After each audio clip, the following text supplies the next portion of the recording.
जब भी एक रिलेशनशिप स्टार्ट होता है, स्टार्टिंग में सब कुछ बहुत अच्छा लगता है, स्टार्टिंग में सब कुछ सही लगता है, फिजिकल रिलेशन भी डेवलप होने लगता है, ठीक है। लेकिन जब वही रिलेशनशिप में एक दरार आ जाती है, वही रिलेशनशिप में झगड़े होना स्टार्ट हो जाते हैं, ठीक है, ब्रेकअप हो जाता है, तो बहुत सारे केसेस में देखा गया है कि जो गर्लफ्रेंड होती है वो पुलिस स्टेशन जाती है, कंप्लेंट देती है बॉयफ्रेंड के खिलाफ। और यही नहीं, जो गर्लफ्रेंड होती है वो बॉयफ्रेंड के ऊपर रेप का आरोप लगाती है और बॉयफ्रेंड के ऊपर एफआईआर भी दर्ज करवा देती है। ऐसे बहुत सारे केसेस में देखा गया है। ब्रेकअप के बाद गर्लफ्रेंड बॉयफ्रेंड के ऊपर यह आरोप लगाती है कि जो बॉयफ्रेंड है उसने शादी का वादा किया था कि भाई वो शादी करेगा, और यही वादा कर कर उसने गर्लफ्रेंड के साथ फिजिकल रिलेशनशिप डेवलप किया, सेक्सुअल इंटरकोर्स किया, तो ये इल्जाम लगा देती हैं, ठीक है। तो यहाँ पे बहुत सारे ऐसे केसेस सुप्रीम कोर्ट के सामने भी आए। सुप्रीम कोर्ट ने अपने बहुत सारे जजमेंट्स में यहाँ पे एक बात एकदम क्लियर कहा है कि breach of promise of marriage और फॉल्स प्रॉमिस ऑफ मैरिज दोनों में फर्क होता है। जी, breach of promise of marriage में क्या होता है कि स्टार्टिंग में जब एक रिलेशनशिप डेवलप होता है, ठीक है, और बहुत बार ऐसा होता है कि जो बॉयफ्रेंड है उनका जो इंटेंशन होता है वो जेन्युइन होता है, वो सच में शादी करना चाहते हैं, लेकिन आगे चलकर, ठीक है, ऐसे कोई सर्कमस्टांसेस आ जाते हैं, ऐसी कोई सिचुएशन क्रिएट हो जाती है जहां पे शादी नहीं कर पाते हैं, ठीक है, और उसके बाद ब्रेकअप हो जाता है। तो ये एस्पेक्ट, ये जो फैक्टर है वो अलग है। और जो फॉल्स प्रॉमिस ऑफ मैरिज है, मतलब शादी का झूठा वादा करना just to maintain physical relationship, सिर्फ एक फिजिकली संबंध बनाना, ठीक है। यहाँ पे बॉयफ्रेंड द्वारा शादी का झूठा वादा किया जाता है कि वो शादी कर लेगा, इसके बाद जो है वो फिजिकल रिलेशनशिप मेंटेन करता है। तो ये दोनों चीज में फर्क है। यहाँ पर एक ऐसा ही केस आया है सुप्रीम कोर्ट के सामने। यहाँ पे होता ये है,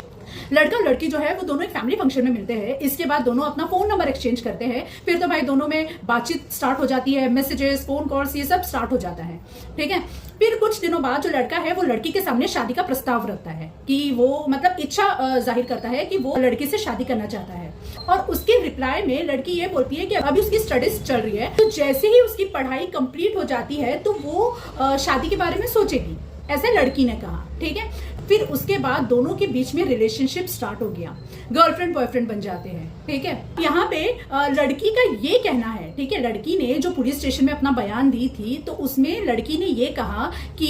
17 अप्रैल 2021 में बॉयफ्रेंड ने गर्लफ्रेंड को मूवी के लिए रिक्वेस्ट किया, मतलब मूवी देखने के लिए रिक्वेस्ट किया, ठीक है। तो यहाँ पे गर्लफ्रेंड मान जाती है और दोनों जाते हैं मूवी देखने, जिसके बाद लड़की को चक्कर आने लगता है और फिर लड़का और लड़की दोनों होटल जाते हैं, एक रूम बुक करते हैं, और वहां पे लड़की का ये कहना है कि लड़के ने उस लड़की के साथ फिजिकल इंटरकोर्स किया, ठीक है, मतलब उस लड़की के साथ उसकी इच्छा के विरुद्ध जाकर, उस लड़की के विश के अगेंस्ट जाकर, ठीक है, लड़के ने उसके साथ फिजिकल इंटरकोर्स किया, जिसके बाद लड़की ने कहा कि भाई अब उसकी जिंदगी बर्बाद हो गई है। तो लड़के ने कहा कि कोई बात नहीं, वो उससे शादी कर लेगा, ऐसा कहना था लड़की का पुलिस के सामने। उसने पुलिस के सामने जो बयान दिया था उसमें उसने ये सब बताया कि क्या हुआ था, ठीक है। अब इसके बाद जो गर्लफ्रेंड है वो बार बार बॉयफ्रेंड को बोलने लगी कि शादी कर लेते हैं, लेकिन बॉयफ्रेंड ने हमेशा एक्सक्यूज दिया। अब इसके बाद लड़की ने कहा कि बॉयफ्रेंड ने हमेशा शादी का झूठा वादा कर लड़की को झांसा देकर उसके साथ फिजिकल रिलेशनशिप बनाया, ठीक है। यहाँ पे लड़की ने अपने बयान में ये कहा है कि बॉयफ्रेंड है वो और जो गर्लफ्रेंड है दोनों सेम होटल में 3 बार गए, ठीक है, और वहां पे लड़की जो है वो अपनी मर्जी से जाती है होटल में, सेम होटल में जाते हैं, फिजिकल इंटरकोर्स होता है, और हर बार लड़की ये कहती है कि इसने फिजिकल इंटरकोर्स जो है वो फोर्सफुली बनाया है, जबरन बनाया है। यहाँ पे लड़की की कोई इच्छा नहीं थी लड़के के साथ फिजिकल रिलेशनशिप को डेवलप करना, ठीक है, सेक्सुअल इंटरकोर्स करना, तो यहाँ पे लड़की की कोई इच्छा नहीं थी। लेकिन जो लड़का है, जो बॉयफ्रेंड है, उसने लड़की को धमकी दिया, ठीक है, उसने लड़की के साथ जबरदस्ती की, ठीक है, उसने लड़की को धमकी दिया, उसने लड़की के साथ फोर्सफुली रिलेशनशिप बनाया। तो उसके बाद जो है वो लड़की मेंटली अपसेट हो गई थी, और ये सब के बाद जो है वो जाती है पुलिस स्टेशन और कंप्लेंट देती है, जिसके बाद एफआईआर लॉन्च हो जाती है लड़के के अगेंस्ट, ठीक है। अब इसके बाद क्या होता है कि चार्जशीट पड़ जाती है, मैटर ट्रायल कोर्ट में स्टार्ट हो जाता है। तो फिर जो लड़का है वो जाता है हाई कोर्ट, जो क्रिमिनल प्रोसीडिंग चल रही थी वो लड़के के अगेंस्ट और जो एफआईआर लॉन्च हुई थी उन दोनों को क्वॉश करवाने के लिए जो लड़का है वो हाई कोर्ट के सामने अंडर सेक्शन 482 ऑफ सीआरपीसी में एक पिटीशन फाइल करता है एफआईआर और क्रिमिनल प्रोसीडिंग को क्वॉश करवाने के लिए। लेकिन वहां पे जो मद्रास हाई कोर्ट है लड़के की पिटीशन को डिसमिस कर देते हैं। मतलब लड़की का जो पिटीशन है उसको एंटरटेन नहीं किया जाता है। जो मद्रास हाईकोर्ट है उनका ये कहना था कि भाई जो ट्रायल चल रहा है तो ट्रायल को चलने दो, ठीक है, लेकिन वो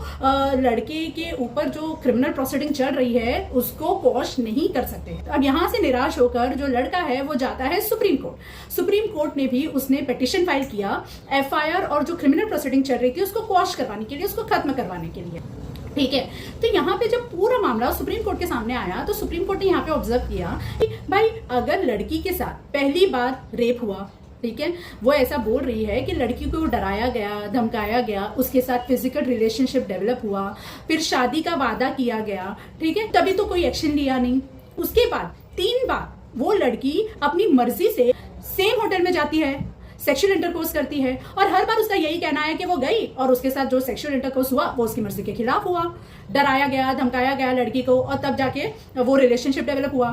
सेक्सुअल इंटरकोर्स किया गया, ठीक है। तो यहाँ पर सुप्रीम कोर्ट को लड़की की बातों में कोई सच्चाई नजर नहीं आई। अब जेन्युइनली अगर देखा जाए तो अगर एक बार लड़की के साथ ऐसा कुछ होता है, ठीक है, डराया जाता है, धमकाया जाता है, रेप किया जाता है, तो फिर लड़की कुछ स्टेप उठाती है, पुलिस स्टेशन जाती है, कंप्लेन करती है, एफआईआर करती है। लेकिन इस केस में लड़की ने बोला कि भाई डराया गया, धमकाया गया, सेक्सुअल इंटरकोर्स किया गया, लेकिन उसके बाद भी वो फिर जा रही है बॉयफ्रेंड के साथ सेम होटल में और उसके साथ क्वालिटी टाइम स्पेंड कर रही है, ठीक है,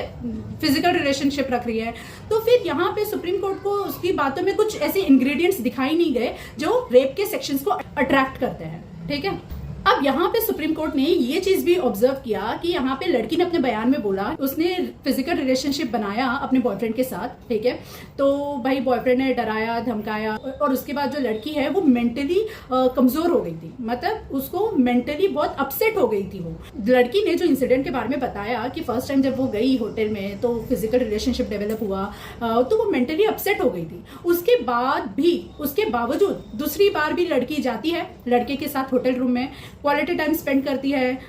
सेक्सुअल इंटरकोर्स करती है, फिर उसके बाद लड़की बोलती है कि वो फिर अपसेट हो गई। मतलब आप यहाँ पे मेंटली अपसेट भी हो और आप अपने बॉयफ्रेंड के साथ सेम होटल में जा रहे हो और बार बार क्वालिटी टाइम स्पेंड कर रहे हो, तो फिर ये चीज यहाँ पे शक क्रिएट करती है, ठीक है। यहाँ पर जो लड़की है वो एक जगह बोलती है वो 3 बार होटल रूम गई, अपनी मर्जी से जाती है, क्वालिटी टाइम स्पेंड किया, सेक्सुअल इंटरकोर्स किया, ठीक है, और वहां पे दूसरी तरफ लड़की ये बोलती है कि लड़के ने उसको डराया, धमकाया, शादी का झूठा वादा किया। तो जो लड़की है उसने जो एलिगेशन लगा दी है उसने आरोप तो लगा दिए, लेकिन हर आरोप, हर एलिगेशन को साबित करने के लिए एविडेंस होना चाहिए, जो कि उस लड़की के पास एविडेंस था ही नहीं, ठीक है। तो ये सब बातों को ऑब्जर्व करने के बाद सुप्रीम कोर्ट ने यहाँ पे कहा कि ये जब मैटर हाई कोर्ट गया, मतलब जो लड़का है वो जब हाई कोर्ट गया, पिटीशन फाइल किया क्वॉशिंग का, तो तभी हाईकोर्ट को वो क्रिमिनल प्रोसीडिंग को क्वॉश कर देना चाहिए था, लेकिन हाईकोर्ट ने ऐसा नहीं किया। तो सुप्रीम कोर्ट ने यहाँ पे ऑब्जर्व किया कि भाई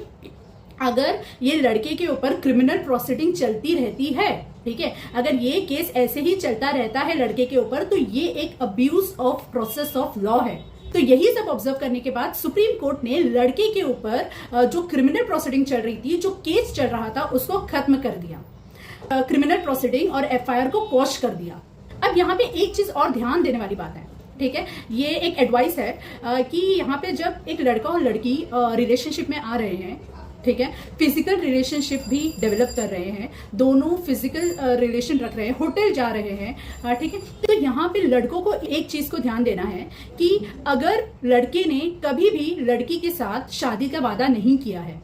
ठीक है, और जो लड़की है वो अपनी मर्जी से लड़के के साथ होटल जा रही है, उसके साथ रह रही है, उसके साथ रिलेशनशिप बना रही है, तो फिर जो लड़का है उसको चाहिए कि वो हर एक एविडेंस अपने पास संभाल के रखे, जैसे व्हाट्सएप चैट्स है, फोन कॉल रिकॉर्डिंग्स है, तो ये सब लड़का अपने पास संभाल के रखे, ठीक है, क्योंकि देखो किसी चीज की कोई गारंटी नहीं है। आज आपका रिलेशनशिप अच्छा चल रहा है, लेकिन कोई गारंटी नहीं है कि ये रिलेशनशिप एंड तक अच्छा ही चले। सिचुएशन कभी भी कैसी भी क्रिएट हो सकती है, ठीक है। आज आप जेन्युइनली शादी करना चाहते हैं, लेकिन हो सकता है कि आगे जाके सिचुएशन ऐसे क्रिएट हो जाए कि शादी नहीं हो पाती है, और हो सकता है कि ऐसे केस में फिर आपके ऊपर एफआईआर हो जाए। तो जो लड़के हैं उनको ये चाहिए कि भाई स्टार्टिंग से अपने पास प्रूफ, अपने पास एविडेंस को कलेक्ट करके रखे, आगे जाके ऐसी कोई सिचुएशन आती है तो फिर आप उस सिचुएशन से बच सको, और अगर आपके ऊपर एफआईआर हो जाती है, क्रिमिनल प्रोसीडिंग स्टार्ट हो जाती है, तो वो खत्म हो जाए। तो आपको फ्यूचर के बारे में भी सोचना है। ऐसा नहीं है कि रिलेशनशिप भाई अच्छा चल रहा है, बहुत अच्छा चल रहा है, आगे बहुत अच्छा चल रहा है, आगे जाके कोई प्रॉब्लम नहीं आने वाली है, ठीक है। लड़की तो अपनी मर्जी से आपके साथ सेक्सुअल इंटरकोर्स कर रही है, फिजिकल रिलेशनशिप बना रही है, लेकिन आपको अपनी सेफ्टी के बारे में सोचना है। ऐसे ही लीगल नॉलेज के लिए सब्सक्राइब कीजिए मेरे चैनल को।